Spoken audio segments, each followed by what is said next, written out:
the best thing that dudes did politically, though, was convincing activist chicks, if you really care about the cause, you should pull your tits out of the rally. Good work, fellas. We're like, pull the tits out. And they're like, we don't want to. We're like, someone doesn't care about Palestine. As much as she claims to on the internet. Remember they used to have Girls Gone Wild? I feel like new Girls Gone Wild as they go to college campuses and they're like, ladies, pull your tits out. They're like, we don't want to. They go, they're fracking over there. They go, what the hell?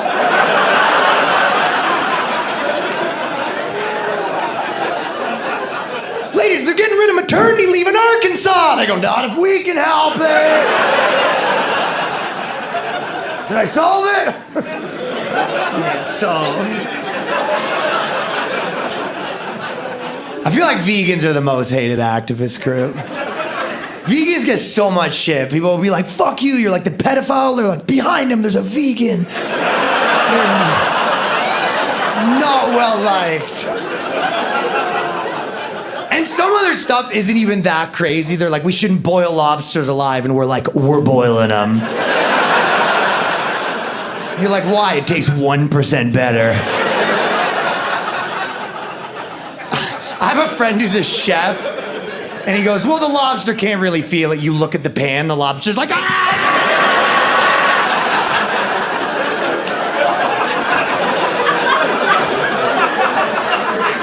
That one can feel it a little bit.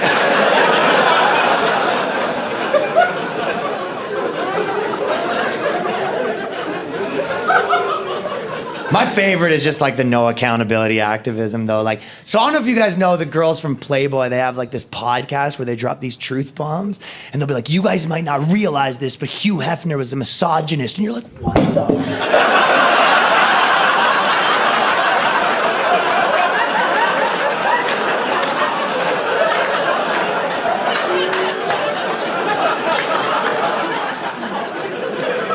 You're like, how long did you work there? 35 years. I guess a little bit girls can kind of talk shit about dudes on the internet and get us in trouble, but maybe that's payback for we used to get to call girls witches, just have you burned at the stake, you know? The good old... No, I'm just joking. And by the way, that would be the worst time to be a girl, because girls love witch stuff, right? Crystals, astrology, potions, candles... Buffy the Vampire Slayer, Twilight, brooms. It's like all of your favorite things.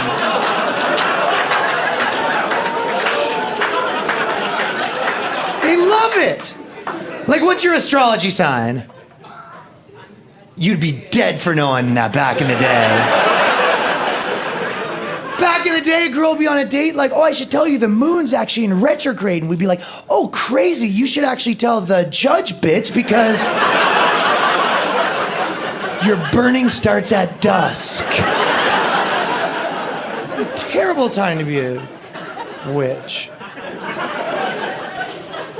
Crystals are my favorite. There was a girl on tour, she was selling crystals, and she goes, these are finance crystals, they make you rich. And we're like, crazy, well, you actually have a whole bucket of them, and your job is right now selling rocks. So, are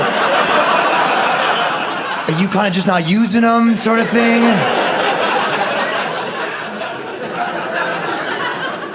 It's like a homeless guy under a bridge, like, this is my owning a duplex, crystals. Why don't you own one? Can't get high in your own supply, brother. That's the first rule of crystals. I don't know if you guys remember, but Tom Brady, when he won the Super Bowl, his wife Giselle at the time said one of the reasons he won is because she has these protection crystals that keep him safe. To the point where he was doing interviews being like, when I won the Super Bowl, oh, I'm so sorry, babe, when we won the Super Bowl... And I feel like girls say they believe in protection crystals, but if a guy was like, listen, I don't have a condom, but the good news, I have this protection crystal.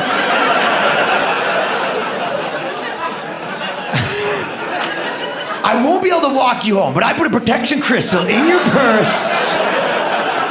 And you are gonna want that, because some of the neighborhood guys also do crystal. So you're going to want that. And then Tom Brady's wife, she lost all her money in crypto too. And it was like, ladies, you don't get to be into girl crystals and guy crystals, you know what I mean? That's our crystal. Every guy puts 30% of his money in crypto, loses it, and that's how we close the wage gap. You're welcome. Does solve everything. Any crypto dudes here? Anyone lose money in crypto here? We're back a little bit though, right, boys? I feel like every guy's primed to just lose money on crypto and gambling. You know, like even fairy tales girls get versus guys. Girl fairy tales like Little Red Riding Hood, trust this wolf, and the moral of the story is don't trust strangers. Dude fairy tales, Jack and the Beanstalk. That is a cryptocurrency fairy tale. Jack's gonna put his money into this magic bean, but all the haters tell him not to. But Jack's not a pussy, so Jack don't listen to the FUD, and he apes the fuck in, and that beanstalk goes to the moon. What's up, you trying to be Jack, or you trying to be the bean, bitch? You're like, I'm Jack, I'm not a bean. As an immigrant, I actually think the hardest immigrant to be would be like Indian or Asian or something, because a lot of time their dads will be like, son, you can only date an Indian girl. It's like, well then dad, why'd you move me away from where they all are? It's kind of a crazy thing to tell a teenage boy, right? 90% of the pussy's off the market. Get out there. Cock blocking him a little.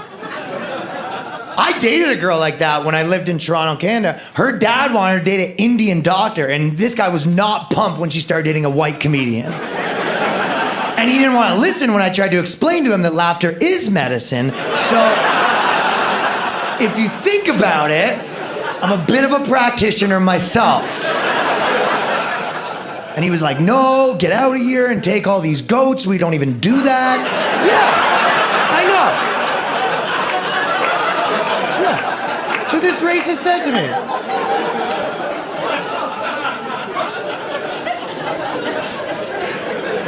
I actually have a super multicultural family in Toronto. I have a lot of half black and half Indian cousins, which is like a cool family. But one Christmas, we wanted to go to a movie, and the only thing playing was Django Unchained. It's like awkward, right? Because we're all cheering at different parts. And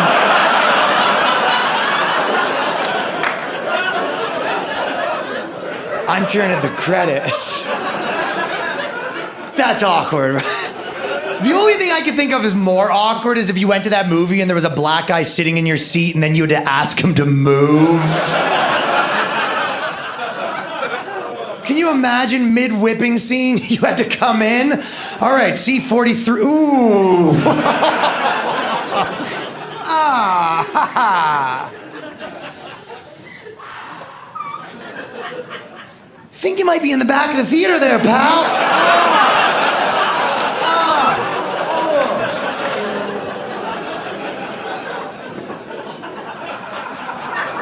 Because that's the most thing you don't get called as a white dude's racist. If someone's like, this is a racist murderer, you're like, I'm just a murderer. There was a dude in Atlanta that shot up all these Asian rub and tug parlors, and in the courtroom they were calling him racist, and that guy stood up and he was like, I'm not racist, I promise, I just hate whores. Like, even that guy. He's gonna be going to the electric chair, like some of my best friends are Asian.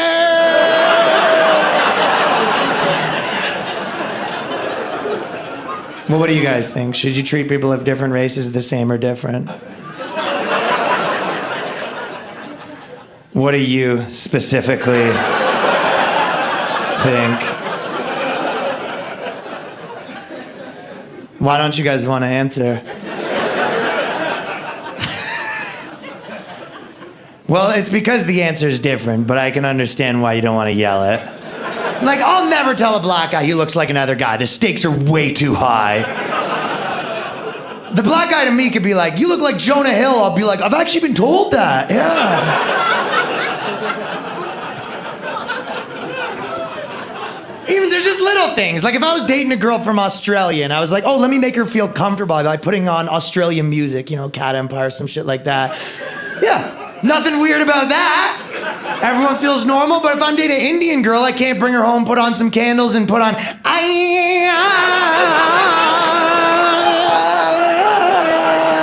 It gets weird.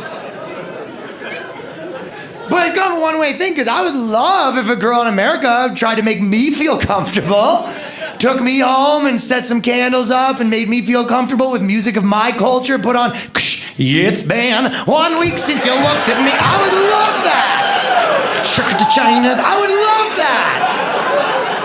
If a girl made me feel comfortable by putting on Just Out for a Rip, Are We, Bud? I would love that.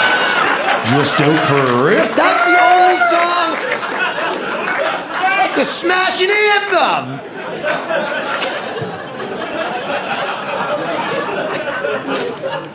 Classic.